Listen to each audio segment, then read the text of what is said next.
So if you're reading this book, then the question is, what do you do? And the answer is, you actually have to read this differently than say you would read another book. And let me explain that. So say all you had read in your life was Dr. Seuss books. And then one day you pick up a Boxcar Children novel. So barely a step above that in terms of the writing, right? I jest here. But if you read the Boxcar Children novel and you say, well, this is lame, none of the people speak in rhyme, and there's barely any pictures, 1 out of 5 stars. You've actually misread the book. You've gone in with the wrong expectations. You've gone in and you've read it with an improper interpretation of the text, and so you've missed completely the point of what the story is trying to do.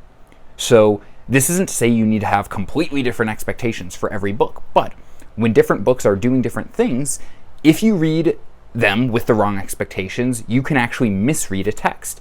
If you pick up a Shakespeare play and you look at it and you say, well, this isn't realistic to how people talk, 0 out of 5 stars.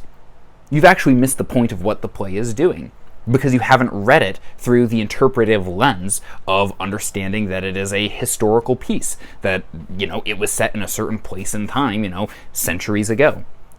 In a similar way, if you read fairy tales and you read about, say, Snow White, and you go, wait, but what type of tax system did Snow White have? I mean, this is a criticism George Martin has for another famous fantasy series, and I think it's rather a silly one, because I think you have to misread the series to get that out of it. If you're reading Snow White and you're wondering about the tax system, or is she at war with other nations surrounding her, then you're actually not getting the point of what that fairy tale is trying to convey.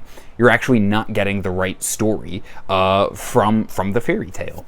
In a similar way, if you go into the Dying Earth and you're like, all right, I want to understand about every one of these little villages, and I want to know about the backstory of all of these characters, and you're going to be misreading it. The way that you interpret and that you connect with characters in short stories is very different to how you read characters in a long-form novel.